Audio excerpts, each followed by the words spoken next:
वासुदेवसुतं देवं कंसचाणूरमर्दनं देवकी परमानन्दं कृष्णं वन्दे जगद्गुरुं ಶ್ರೀಕೃಷ್ಣಂ ವಂದೇ ಜಗದ್ಗುರುಂ.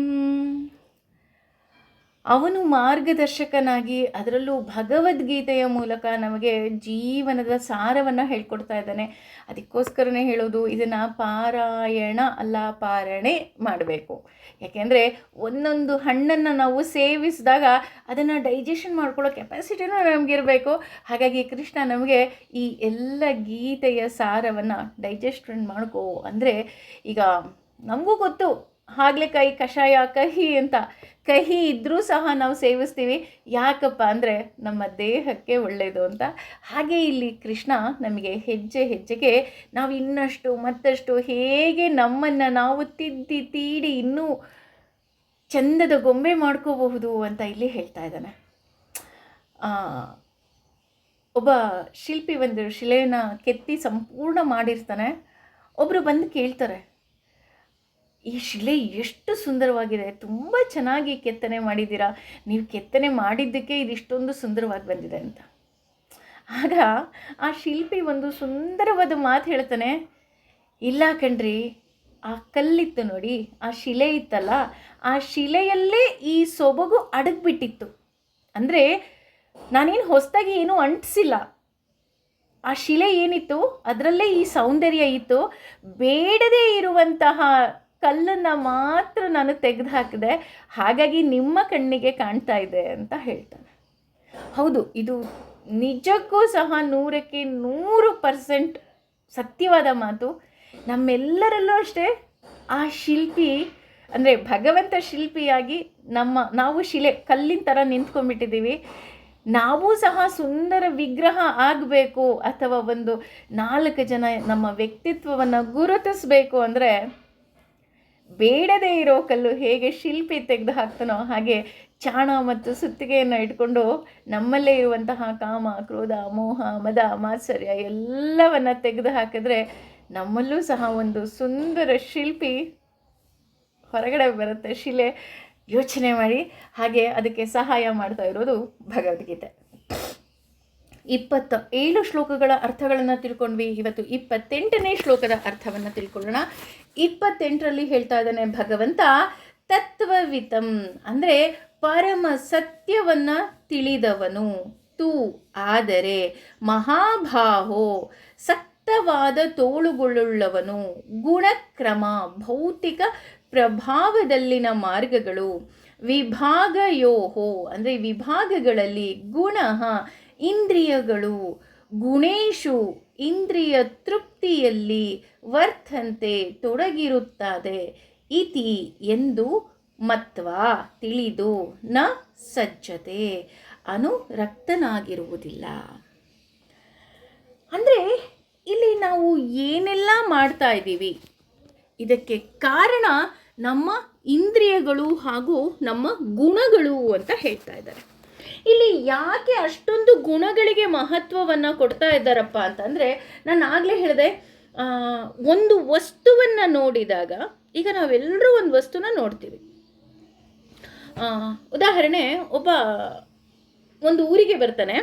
ಆ ಊರಿಗೆ ಬಂದಾಗ ಅಲ್ಲಿ ಕಟ್ಟಡ ಕಟ್ತಾ ಇರ್ತಾರೆ. ಒಬ್ಬನಿಗೆ ಕೇಳ್ತಾನೆ, ಏನು ಮಾಡ್ತಾ ಇದ್ದೀರಾ? ಅವನು ಹೇಳ್ತಾನೆ, ನಿಮಗೆ ಗೊತ್ತಾಗಲ್ವೇನ್ರಿ, ಮಣ್ಣು ಹೊರ್ತಾ ಇದ್ದೀವಿ, ನಿಮಗಷ್ಟು ಗೊತ್ತಾಗಲ್ವಾ, ಭಾರ ಇಟ್ಕೊಂಡಿಲ್ವಾ ನಾವು? ಅಬ್ಬಾ, ಓಕೆ, ಕೋಪದಲ್ಲಿದ್ದಾನೆ. ಇನ್ನೊಬ್ಬನನ್ನು ಕೇಳ್ತಾರೆ, ಏನು ಮಾಡ್ತಾ ಇದ್ದೀರಾ? ಅವನು ಹೇಳ್ತಾನೆ, ಹೊಟ್ಟೆ ಪಾಡಿಗೋಸ್ಕರ ಕೆಲಸ ಮಾಡ್ತಿದ್ದೀವಿ ಸ್ವಾಮಿ, ಭಗವಂತ ನಮಗೆ ಇವತ್ತು ಕೆಲಸ ಕೊಟ್ಟಿದ್ದಾನೆ, ಅಷ್ಟೇ ಖುಷಿ, ಹಾಗಾಗಿ ಮಣ್ಣು ಹೊರ್ತಾ ಇದ್ದೀನಿ. ನೋಡಿ, ಮೊದಲನೇ ಅವನಿಗೂ ಎರಡನೇ ಅವನಿಗೂ ಒಂದು ಚೂರು ವ್ಯತ್ಯಾಸ ಇದೆ. ಏನು ವ್ಯತ್ಯಾಸ ಇದೆ? ಮೊದಲನೇ ಅವನಿಗೆ ಸರೆಂಡರ್ ಅನ್ನೋ ಒಂದು ಪದದ ಅರ್ಥನೇ ಗೊತ್ತಿರಲಿಲ್ಲ, ಅಹಂಕಾರ ಇತ್ತು. ಎರಡನೇ ಅವನಿಗೆ, ಅಯ್ಯೋ ಇದರಿಂದ ನನಗೆ ಹೊಟ್ಟೆ ಪಾಡಾದರೂ ಸಿಗ್ತಾ ಇದೆ, ಅಂದರೆ ನನಗೆ ಭೋಜನದ ವ್ಯವಸ್ಥೆನಾದರೂ ಆಯಿತು, ಇವತ್ತಿನ ಕೂಲಿ ಆಯಿತು ಅಂತ ಅವನು ಸಂತೋಷವಾಗಿದ್ದಾನೆ. ಮೂರನೇ ಅವನಿಗೆ ಅದೇ ಕ್ವಶನನ್ನು ಕೇಳ್ತಾನೆ, ಏನು ಮಾಡ್ತಾ ಇದ್ದೀರಾ? ತಕ್ಷಣ ಅವನು ಖುಷಿಯಾಗಿ ಹೇಗೆ ಹೇಳ್ತಾನೆ ಅಂದರೆ, ಅಯ್ಯೋ ನಿಮಗೆ ಗೊತ್ತಿಲ್ವೇನ್ರಿ, ನಾವಿಲ್ಲಿ ದೇವಸ್ಥಾನ ಕಟ್ತಾ ಇದ್ದೀವಿ, ಇದು ಎಷ್ಟು ದೊಡ್ಡ ದೇವಸ್ಥಾನ ಇದಾಗುತ್ತೆ ಅಂದರೆ ಸುತ್ತ ಈ ಸುತ್ತಮುತ್ತ ಊರೇನಿದೆ ಅಲ್ಲಿ ಯಾವುದು ಇಷ್ಟು ದೊಡ್ಡ ದೇವಸ್ಥಾನ ಇಲ್ವಂತೆ. ಇಲ್ಲಿ ಕೃಷ್ಣನನ್ನು ಸ್ಥಾಪನೆ ಮಾಡ್ತಾರಂತೆ. ಆ ಕೃಷ್ಣನನ್ನು ಸ್ಥಾಪನೆ ಮಾಡಿ ಅಲ್ಲಿ ಒಂದು ಚಕ್ರವನ್ನು ಬೇರೆ ಸ್ಥಾಪನೆ ಮಾಡ್ತಾರಂತೆ. ಆ ಸ್ಥಾಪನೆ ಮಾಡಿ ನಾವು ಈ ಪ್ರತಿಷ್ಠಾಪನೆ ಎಲ್ಲ ಆಗುತ್ತಲ್ಲ, ಆವಾಗ ನಾವು ಬಂದು ಭಗವಂತನ ಹತ್ರ ಏನೇ ಕೇಳ್ಕೊಂಡ್ರು ನಮಗೆಲ್ಲ ಸಿಕ್ಬಿಡುತ್ತಂತೆ, ನಮ್ಮ ಕಷ್ಟಗಳೆಲ್ಲ ದೂರ ಆಗೋಗುತ್ತಂತೆ. ಅಂಥ ಪುಣ್ಯದ ಕೆಲಸ ನಾನು ಮಾಡ್ತಾ ಇದ್ದೀನಿ ಕಣ್ರಿ ಅಂತ ಹೇಳ್ತಾನೆ. ನೋಡಿ ಎಷ್ಟು ವ್ಯತ್ಯಾಸ ಇದೆ ಅಲ್ಲ. ಮೂರೂ ಜನ ಮಾಡ್ತಾ ಇರೋದು ಅದೇ ಕೆಲಸ, ಆದರೆ ಒಳಗಿರುವ ಭಾವ ಬೇರೆ. ಹಾಗೆ ನಮ್ಮಲ್ಲೂ ಸಹ ಸತ್ವಗುಣ, ರಜೋಗುಣ, ತಮೋಗುಣಗಳಿರುತ್ತೆ. ಈ ಸತ್ವಗುಣಗಳೇನು ಮಾಡುತ್ತೆ, ನಮಗೆ ಖುಷಿಯನ್ನು ಕೊಡುತ್ತೆ. ಹೇಗೆ ಅವನು ಹೇಳ್ದ, ಎಸ್ ನಾನು ದೇವಸ್ಥಾನ ಕಟ್ತಾ ಇದ್ದೀನಿ, ಭಗವಂತನ ಸೇವೆ ಆಗತ್ತೆ, ಎಂಥ ಮಾತು. ಅದೇ ಎರಡನೇ ಅವನಿಗೆ ಬೇಡದ ಹರಟೆ. ಈಗ ನಮಗೆ ಏನಾಗುತ್ತೆ, ನಮಗೆ ಮಾತಾಡಬೇಕು, ಆದರೆ ಏನು ಮಾಡ್ತೀವಿ, ಭಗವದ್ಗೀತೆ ಓದೋದು, ವಿಷ್ಣು ಸಹಸ್ರನಾಮ ಓದೋದು, ದೇವರ ಶ್ಲೋಕಗಳನ್ನು ಓದೋದು, ಅದು ಮಾಡೋದಿಲ್ಲ. ಅಕ್ಕಪಕ್ಕದವರ ಜೊತೆ ಕೂತ್ಕೊಂಡು ಕಾಡು ಹರಟೆಗಳು. ಏನು ಅಡುಗೆ ಮಾಡಿದ್ರಿ, ಅವ್ರ ಮನೇಲಿ ಹಾಗಂತೆ, ಇವ್ರ ಮನೇಲಿ ಹೀಗಂತೆ, ಇವ್ರು ಹೀಗಂತೆ, ಅವ್ರು ಹಾಗಂತೆ, ಅಯ್ಯೋ ನಮ್ಮೂರಲ್ಲಿ ಹಾಗಂತೆ. ನೋಡಿ ಅಲ್ಲಿ ಬೇಕಾದ್ರೆ 1-2 ಗಂಟೆ ಮಾತಾಡ್ತಾರೆ. ಕೊನೆಗೆ ಒಂದೇ ಒಂದು ನಿಮಿಷ ಕುಳಿತು ಅವ್ರು ಯೋಚನೆ ಮಾಡಲಿ, ಅಷ್ಟು ಮಾತಾಡಿದ್ರಲ್ಲಿ ಯಾವುದಾದ್ರೂ ಕೆಲಸಕ್ಕೆ ಬಂತ ಅಂತ. ಖಂಡಿತವಾಗ್ಲೂ ಯಾವುದೂ ಸಹ ಅಲ್ಲಿ ಕೆಲಸಕ್ಕೆ ಬಾರದೇ ಇರುವಂತಹ ಕಾಡು ಹರಟೆಗಳು ಅಲ್ಲಿರುತ್ತೆ. ಇದು ರಜೋಗುಣದವರು ಮಾಡುವಂತಹ ಕೆಲಸ. ಇನ್ನು ತಮೋ ಗುಣದವರು ಬಿಡಿ, ಅವರಾಯಿತು ಅವ್ರ ಪಾಡಾಯಿತು, ಸೋಂಬೇರಿಗಳು, ಮನೆಯ ಕೆಲಸವನ್ನೂ ಮಾಡೋದಿಲ್ಲ, ಹರಟೆಯೂ ಹೊಡೆಯೋದಿಲ್ಲ, ಅವರ ಪಾಡಿಗೆ ಅವರು ಸೋಂಬೇರಿತನದಲ್ಲಿ ಇರ್ತಾರೆ. ಹಾಗಾಗಿ ಈ 3 ಗುಣಗಳು ಸಹ ನಮಗೆ ಭಗವಂತನೇ ಕೊಡ್ತಾನೆ. ಯಾಕೆ ಕೊಡ್ತಾನಪ್ಪ ಅಂದರೆ ನಮ್ಮ ಪೂರ್ವ ಜನ್ಮದ ಫಲದಿಂದ. ಹಾಗಾಗಿ ನಾವು ಯಾವಾಗ ಯಾವುದನ್ನು ಹೇಗೆ ನೋಡ್ತೀವೋ, ಈಗ ಉದಾಹರಣೆ ಅವನು ಹೇಳ್ತಾನಲ್ಲ, ನಾನು ದೇವಸ್ಥಾನವನ್ನು ಕಟ್ಟಿಸಿದೆ ಅಂತ ಹೇಳಬೇಕಾದ್ರೆ ಅಲ್ಲಿ ಅವನಿಗೆ ಯಾವುದೇ ರೀತಿಯಾದಂತಹ ಪಾಪ ಪುಣ್ಯಗಳ ಲೇಪ ಇರೋದಿಲ್ಲ. ಯಾಕಪ್ಪ ಅಂತ ಅಂದರೆ ಕೆಲವೊಮ್ಮೆ ಏನಾಗುತ್ತೆ, ನಾವು ಮಾಡುವಂತಹ ಕೆಲಸಗಳು ಭಗವಂತ ನಮಗೆ ಕಷ್ಟವನ್ನು ಕೊಡ್ತಾನೆ. ಹೇಗೆ ಕೊಡ್ತಾನೆ ಅಂತ ಹೇಳಿದ್ರೆ, ಕೆಲವೊಮ್ಮೆ ಭಗವಂತ ಏನು ಮಾಡ್ತಾನೆ, ನಮಗೆ ಕಷ್ಟಗಳು, ನೋವುಗಳನ್ನು ಕೊಡ್ತಾನೆ. ಯಾಕೆ ಕೊಡ್ತಾನಪ್ಪ ಅಂತ ಅಂದರೆ, ಈಗ ಅಮ್ಮ ಇದ್ದವಳು ಏನು ಮಾಡ್ತಾಳೆ ಗೊತ್ತಾ, ಆ ಮಗುಗೆ ಹೇಳ್ತಾನೆ ಇರ್ತಾಳೆ, ನೋಡು ಕಂದ, ಇಲ್ಲಿ ಐರನ್ ಬಾಕ್ಸ್ ಇದೆ, ನಾನಿಲ್ಲಿ ಐರನ್ ಮಾಡ್ತಾ ಇದ್ದೀನಿ, ಇದನ್ನು ಮುಟ್ಟಬೇಡ, ಇದನ್ನು ಮುಟ್ಟಿದ್ರೆ ನಿಮಗೆ ಸುಡುತ್ತೆ. ಸಾಕಷ್ಟು ಸಾರಿ ಹೇಳ್ತಾಳೆ, ಸುಡುತ್ತೆ ಪುಟ, ನೀನು ಇದನ್ನು ಮುಟ್ಟಬೇಡ ಅಂದರೂ ಸಹ ಆ ಮಗು ಏನು ಮಾಡುತ್ತೆ, ಬಂದು ಇಲ್ಲ ಅಮ್ಮ ನಾನು ಮುಟ್ತೀನಿ ಅಂತ ಒಂದು ಸಲ ಮುಟ್ಟುತ್ತೆ. ಕೊನೆಗೆ ಅಮ್ಮ ಹೇಗೆ ಮಾಡ್ತಾಳೆ ಅಂದರೆ, ಮುಟ್ಲಿ ಒಂದು ಸಲ. ಬಹುಶಃ ಇಲ್ಲಿ ಸಾಕಷ್ಟು ಜನ ಆ ಕೆಲಸವನ್ನು ಮಾಡಿರ್ತೀರ ಅಂತ ನಾನು ಅಂದ್ಕೊತೀನಿ. ಮುಟ್ಲಿ ಒಂದು ಸಲ ಮುಟ್ಟಿದ್ರೆ ಏನಾಗುತ್ತೆ, ಬಿಸಿ ತಾಕತ್ತೆ, ಇನ್ನೊಂದು ಸಲ ಮುಟ್ಟಲ್ಲ ಅಲ್ವಾ. ಸಾಕಷ್ಟು ಬಾರಿ ನಾವು ಹೇಳಿದ್ರು ಮಕ್ಕಳು ಕೇಳೋದಿಲ್ಲ. ಹಾಗೇನೆ ಇಲ್ಲಿ ಭಗವಂತನೂ ಅಷ್ಟೇ, ನೋಡು ನೀನು ಧರ್ಮ ಮಾರ್ಗದಲ್ಲಿ ಹೋಗು, ನೀನು ಸಾತ್ವಿಕ ಗುಣವನ್ನು ಹೊಂದು, ರಜೋಗುಣ ಅಥವಾ ತಮೋ ಗುಣವನ್ನು ಹೊಂದಬೇಡ, ಇದರಿಂದ ನಿನಗೆ ನಾಶ ಕಟ್ಟಿಟ್ಟ ಬುತ್ತಿ ಅಂತ ನಮಗೆ ಹೇಳ್ತಾನೆ ಇರ್ತಾನೆ. ನಾವಿಲ್ಲ, ನಾವು ಮೋಜು ಮಸ್ತಿ ಆರಾಮು, ಆಹಾ ನಮಗೆ ಅದೇ ಬೇಕು. ಅವಾಗೇನು ಮಾಡ್ತಾನೆ, ಒಂದು ಪೆಟ್ಟು ಕೊಟ್ಟು ಅಂದರೆ ಪಾಪ ಭಗವಂತ ಬಂದು ನಮಗೇನು ಪೆಟ್ಟು ಕೊಡೋದಿಲ್ಲ, ಒಂದು ಕಷ್ಟದ ಮೂಲಕ ನಮಗೆ ಪಾಠವನ್ನು ಕಲಿಸ್ತಾ ಹೋಗ್ತಾನೆ. ಯಾಕೆಂದರೆ ಆಗ ನಮಗೆ ಗೊತ್ತಾಗುತ್ತೆ, ಎಸ್ ನಾನು ಈ ಕೆಲಸವನ್ನು ಮಾಡಬಾರ್ದಾಗಿತ್ತು, ಈ ನಿರ್ಧಾರವನ್ನು ತಗೋಬಾರ್ದಾಗಿತ್ತು, ಅಥವಾ ಆ ಮಾತನ್ನು ಕೇಳಬಾರ್ದಾಗಿತ್ತು, ಅಥವಾ ಕೇಳಬೇಕಾಗಿತ್ತು. ಯಾಕೆ ಇಲ್ಲಿ ಎಲ್ಲವೂ ಬರ್ತಾ ಇದೆ ಅಂದರೆ, ಆ ಸಂದರ್ಭ ಸಮಯಕ್ಕೆ ತಕ್ಕ ಹಾಗೆ ಇಲ್ಲಿ ಏನಾಗ್ತಾ ಹೋಗುತ್ತೆ, ಚೇಂಜ್ ಆಗ್ತಾ ಹೋಗುತ್ತೆ. ಹಾಗೆ ಯಾವಾಗ ನಾವು ಅಹಂಕಾರದಿಂದ ಕೆಲಸಗಳನ್ನು ಮಾಡ್ತೀವೋ ಆಗ ನಮಗೆ ಏನಾಗ್ತಾ ಹೋಗುತ್ತೆ, ಸಂಪೂರ್ಣವಾಗಿ ಭಗವಂತ ಎಲ್ಲ ದಾರಿಯನ್ನು ನಮಗೋಸ್ಕರ ಮುಚ್ಚಿಬಿಡ್ತಾನೆ. ಎಸ್, ಬಹಳ ಅಹಂಕಾರವಿದೆಯಾ, ಬೇಡ, ಇವಳು ಹಾಗೆ ಅನುಭವಿಸ್ಲಿ. ಹಾಗೆಯೇ ನಾನು ಈಗೇನೆಲ್ಲ ಮಾಡ್ತಾ ಇದ್ದೀನಿ ಇದಾವುದೂ ನನ್ನ ಕರ್ತವ್ಯ ಅಲ್ಲ. ಏನಪ್ಪ ಇದು, ಕರ್ತವ್ಯ ಮಾಡಬೇಕು, ಕರ್ತವ್ಯ ಅಲ್ಲ ಅಂತ ಹೇಳ್ತಾ ಇದ್ದಾರಲ್ಲ. ಹೌದು, ಅಂದರೆ ಕರ್ತವ್ಯ ಮಾಡಬೇಕು, ಆದರೆ ಇದಾವುದಕ್ಕೂ ಸಹ ನಾನು ಕರ್ತನಲ್ಲ. I am not the reason. ಭಗವಂತ ನನ್ನ ಕೈಲಿ ಮಾಡಿಸ್ತಾ ಇದ್ದಾನಷ್ಟೆ. ತುಂಬ ಚೆನ್ನಾಗಿ ಪೂಜೆ ಮಾಡಿದ್ರಿ ಕಣ್ರಿ. ಸರ್ವಂ ಶ್ರೀಕೃಷ್ಣಾರ್ಪಣಮಸ್ತು. ಭಗವಂತ ನನ್ನ ಕೈಲಿ ಮಾಡಿಸ್ತಾ ಅಷ್ಟೆ. ಅಥವಾ ತುಂಬ ಚೆನ್ನಾಗಿತ್ತು, ಹೌದಾ, ಭಗವಂತ ನನ್ನ ಕೈಲಿ ಮಾಡಿಸ್ತಾ, ನಿಮ್ಮಿಂದ ನನಗೆ ಸಹಾಯ ಆಯಿತು, ಭಗವಂತ ನನ್ನ ಕೈಲಿ ಮಾಡಿಸ್ತಾ, ನೀವು ಯಾವುದೋ ಹೋದ ಜನ್ಮದಲ್ಲಿ ಏನೋ ಪುಣ್ಯ ಮಾಡಿದ್ರಿ, ಆ ಪುಣ್ಯದ ಫಲವಾಗಿ ನನ್ನಿಂದ ಆ ಭಗವಂತ ಸಹಾಯವನ್ನು ಮಾಡಿಸ್ತಾ. ಯಾಕೆ ಅಂದರೆ ದೈವ ಮನುಷ್ಯ ರೂಪೇಣ. ಆ ರೀತಿ ನಾವು ಸಂಪೂರ್ಣವಾಗಿ ನಾನು ಕರ್ತನಲ್ಲ,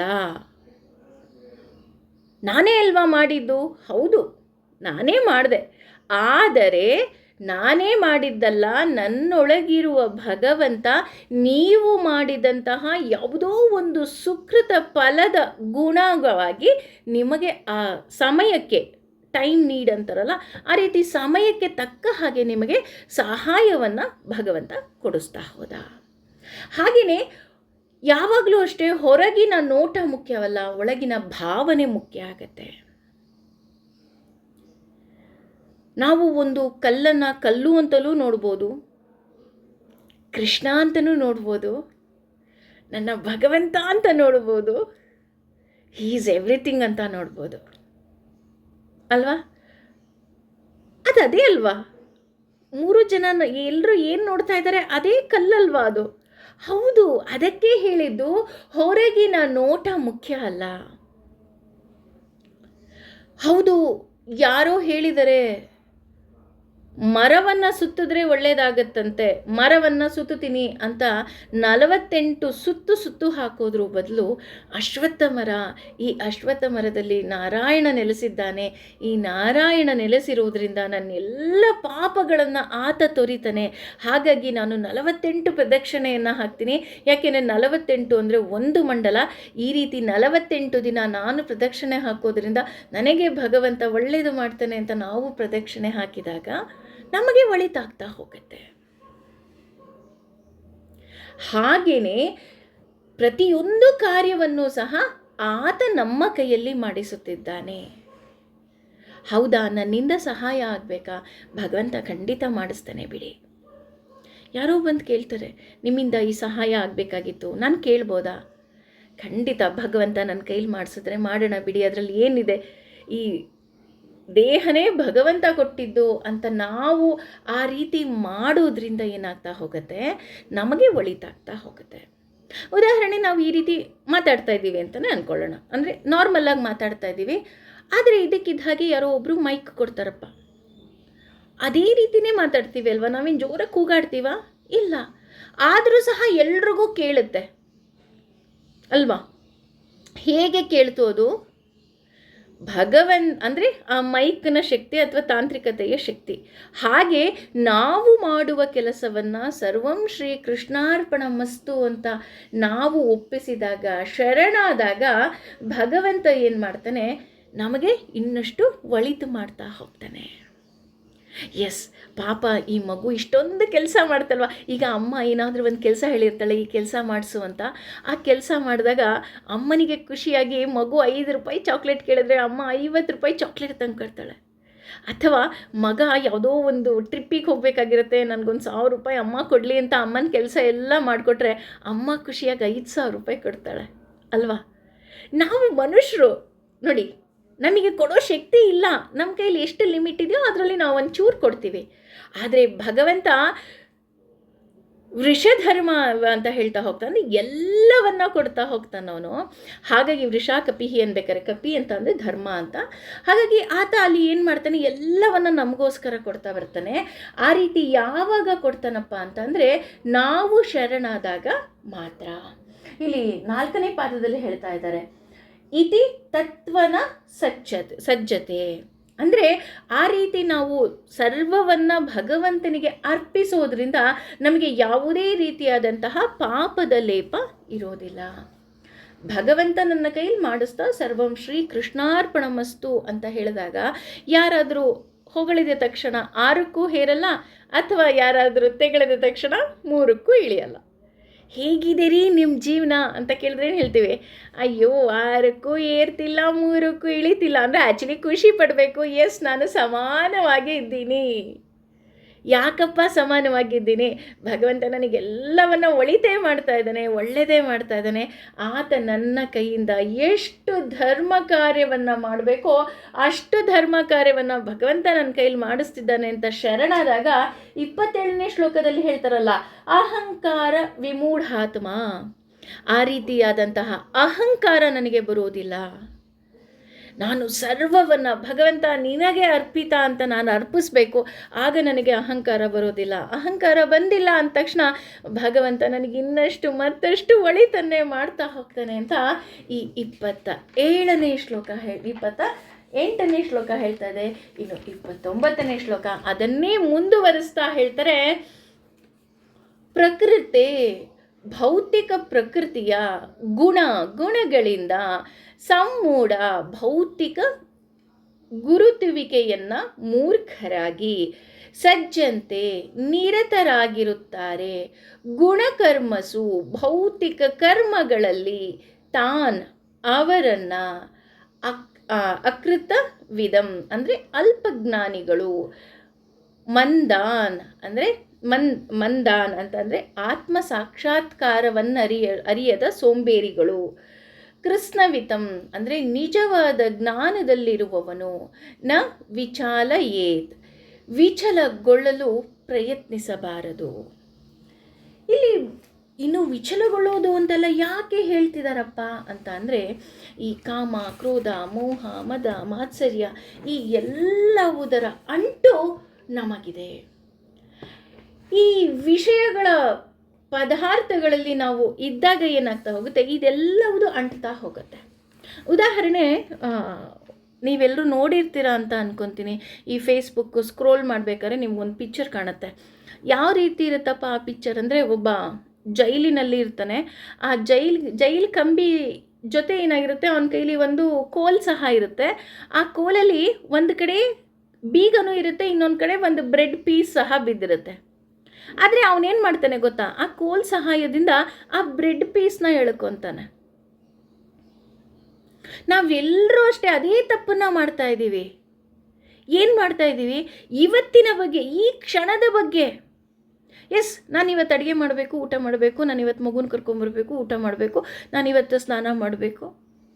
ನಿನ್ನ ಆತ್ಮದ ಶುಚಿತ್ವದ ಬಗ್ಗೆ ಗಮನ ಕೊಟ್ಯಾ? ಅವನ ಕೈಲಿ ಕೋಲಿತ್ತಲ್ವಾ, ಅದೇ ಕೋಲಲ್ಲಿ ಎಷ್ಟು ಪರಿಶ್ರಮ ಹಾಕಿ ಆ ಬ್ರೆಡ್ಡನ್ನು ಎಳ್ಕೊಂಡು ತಿನ್ನೋ, ಅದೇ ಪರಿಶ್ರಮವನ್ನು ಹಾಕಿ ಅವನು ಕೀ ಎಳ್ಕೊಂಡಿದ್ರೆ ಅವನು ಜೈಲಿಂದ ಹೊರಗಡೆ ಬರ್ತಾ ಇದ್ದ ಅಲ್ವಾ?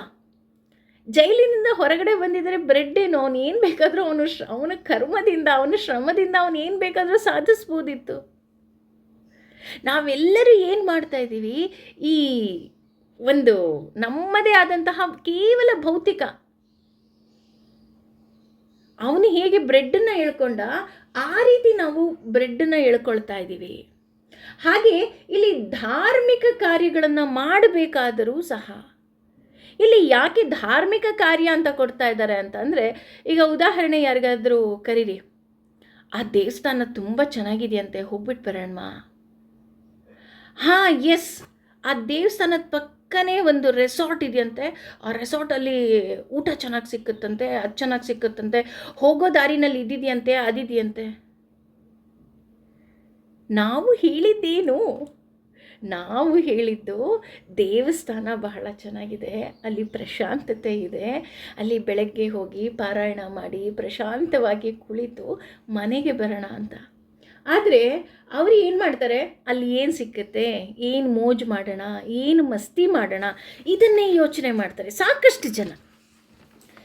ಇದಕ್ಕೆ ಇನ್ನೂ ಉದಾಹರಣೆಯಾಗಿ ನಮ್ಮ ಈಗಿನ ಮದುವೆಯನ್ನು ಕೊಡ್ತಾ ಇದ್ದಾರೆ. ಇಲ್ಲಿ ಯಾಕೆ ಮದುವೆಯ ಉದಾಹರಣೆ ಕೊಡ್ತಾ ಇದ್ದಾರಪ್ಪ ಅಂದರೆ, ನಮ್ಮೆಲ್ಲರಿಗೂ ಗೊತ್ತಿರೋ ಹಾಗೆ 16 ಷೋಡಶೋಪಚಾರಗಳು ಅಂತ ಹೇಳ್ತಾರೆ. ಅಂದರೆ ನಮ್ಮ ಸನಾತನ ಧರ್ಮದಲ್ಲಿ ಮದುವೆಯೂ ಸಹ ಒಂದು ದೊಡ್ಡ ಮಹತ್ವವನ್ನು ಹೊಂದುತ್ತಾ ಇದೆ.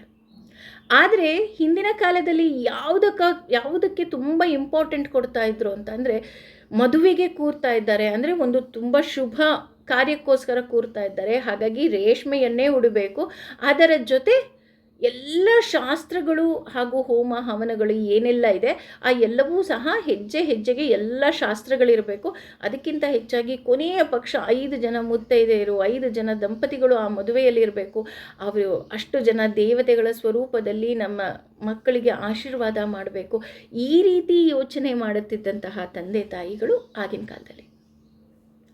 ಈಗ ಹೇಗಾಗ್ಬಿಟ್ಟಿದ್ದಾರೆ ಅಂತ ಅಂದರೆ ಪ್ರೀ ವೆಡ್ಡಿಂಗ್ ಶೂಟ್, ಆಮೇಲೆ ಪೋಸ್ಟ್ ವೆಡ್ಡಿಂಗ್ ಶೂಟ್, ಮದುವೆ ಎಷ್ಟೋ ಮದುವೆಗಳಲ್ಲಿ ನೋಡಿದ್ದೀವಿ ಬಳೆ ಶಾಸ್ತ್ರ ಅಂತ ಹೇಳಿ ಮುತ್ತೈದೆಯರು ಪೂಜೆ ಮಾಡಿ ಬಳೆ ತೊಡಿಸಿರ್ತಾರೆ.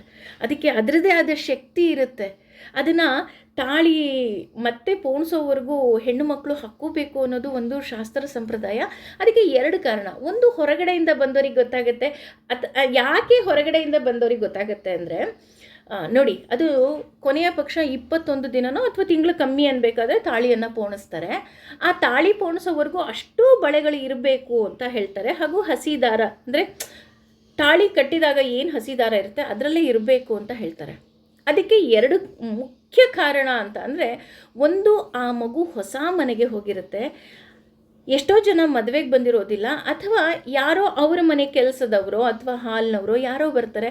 ಅವರಿಗೆ ಗೊತ್ತಾಗುತ್ತೆ, ಎಸ್ ಪಾಪ ಈ ಹುಡುಗಿ ಈಗ ಮದುವೆ ಆಗಿ ಬಂದಿದೆ, ಇನ್ನೂ ಇದಕ್ಕೆ ಸ್ವಲ್ಪ ಸಮಯ ಬೇಕು, ಹಾಗಾಗಿ ನಾವು ಸಮಯವನ್ನು ಕೊಡಬೇಕು.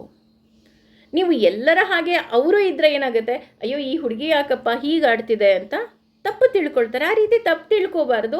ಹಾಗಾಗಿ ಈ ಹುಡುಗಿಯನ್ನು ಹಾಗೇ ಇಟ್ಟರೆ, ಅಂದರೆ ಕೈಯಲ್ಲಿ ಬಳೆ ಇದ್ದರೆ ಓಕೆ, ಈಗಿನ್ನೂ ಮದುವೆ ಆಗಿರೋ ಹುಡುಗಿ, ಈ ಹುಡುಗಿಗೇನು ಕೆಲಸ ಹೇಳಬಾರ್ದು, ಈ ಹುಡುಗಿಗೇನು ಮಾತಾಡಬಾರ್ದು, ಈ ರೀತಿಯಾದಂತಹ ಅನಿಸಿಕೆ ಬರುತ್ತೆ ಅಂತ.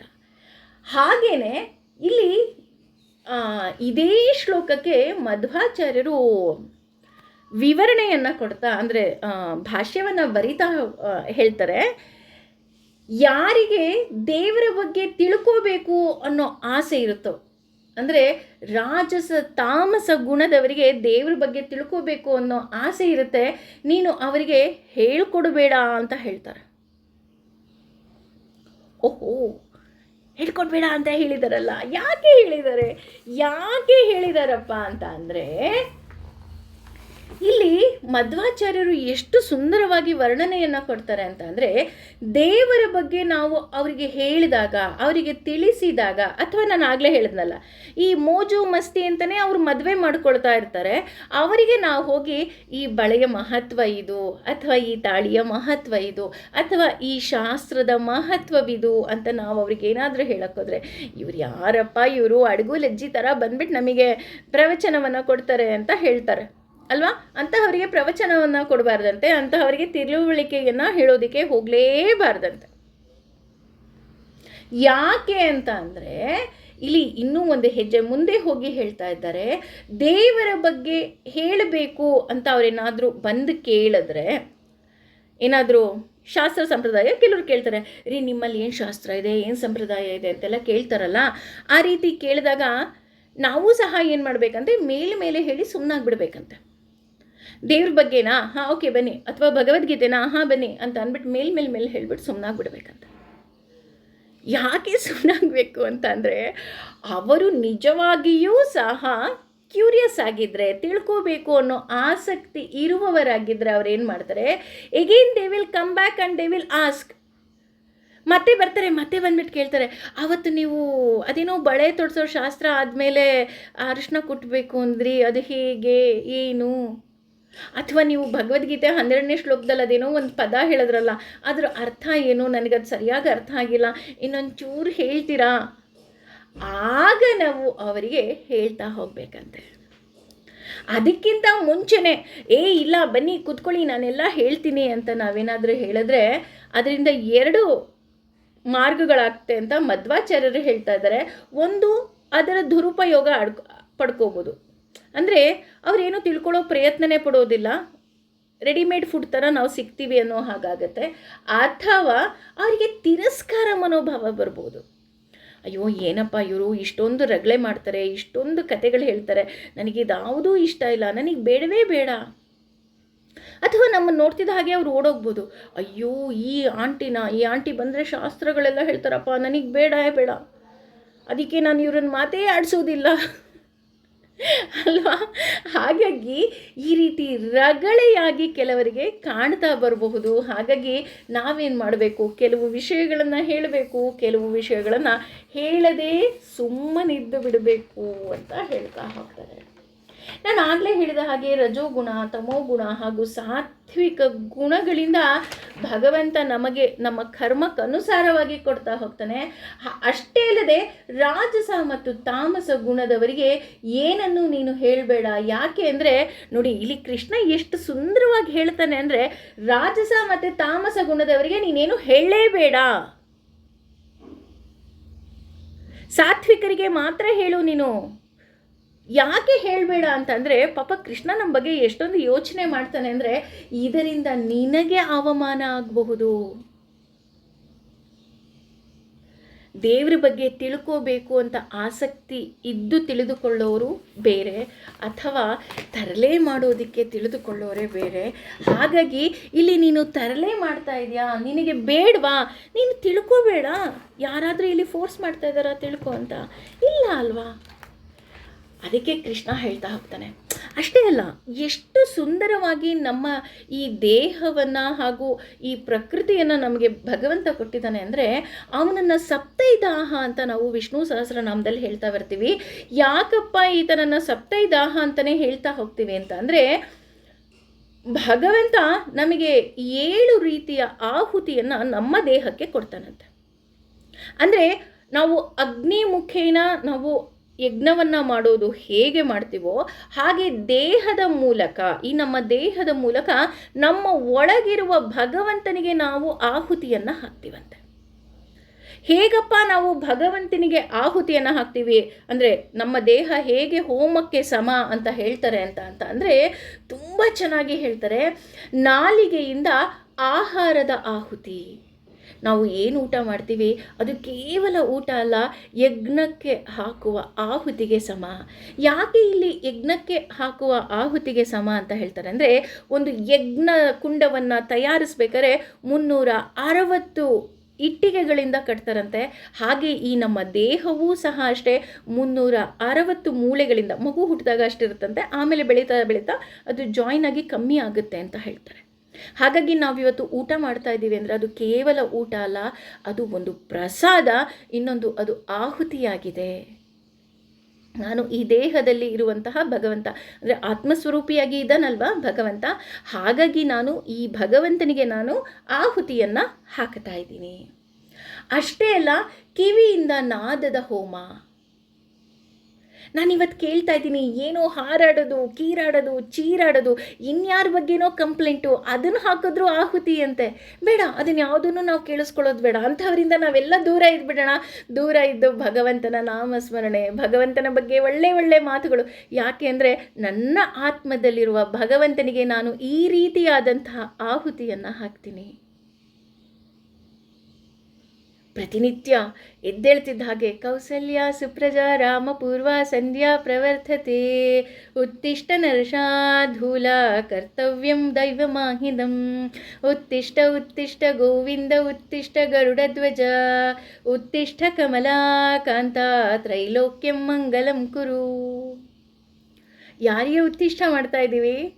ಶ್ರೀನಿವಾಸ ಮಲಗಿದಾನೆ, ಅವನಲ್ಲ, ನನ್ನ ಮೂಲಾಧಾರದಲ್ಲಿ ಮಲಗಿರುವ ಭಗವಂತ. ನಾನಿವತ್ತು ಎಬ್ಬಿಸ್ತಾ ಇದ್ದೀನಿ, ನನ್ನಿಂದ ನೀನು ಇನ್ನೆಷ್ಟು ಧರ್ಮ ಕಾರ್ಯವನ್ನು ಮಾಡಿಸ್ಬೇಕೋ ಮಾಡಿಸು. ಆ ರೀತಿ ನಾನು ಕಿವಿಯಿಂದ ನಿನಗೆ ನಾದದ ಹೋಮವನ್ನು ಮಾಡ್ತಾ ಇದ್ದೀನಿ. ಹಾಗೆ ಮೂಗಿನಿಂದ ಗಂಧದ ಆಹುತಿ. ಬೆಳಗ್ಗೆ ಹೇಳ್ತಿದ್ದ ಹಾಗೆ ಎಷ್ಟೋ ಮನೆಯಲ್ಲಿ ಈಗಲೂ ಅಷ್ಟೇ ಸಾಂಬ್ರಾಣಿಯಿಂದ ಮನೆಯನ್ನು ತುಂಬಿಸ್ತಾರೆ. ಯಾಕೆ ಅಂತ ಅಂದರೆ, ಗಂಧದ ಒಳ್ಳೆಯ ಪರಿಮಳದಿಂದ ನಾನು ಮೂಗಿಂದ ಆಹುತಿಯನ್ನು ಹಾಕ್ತೀನಿ.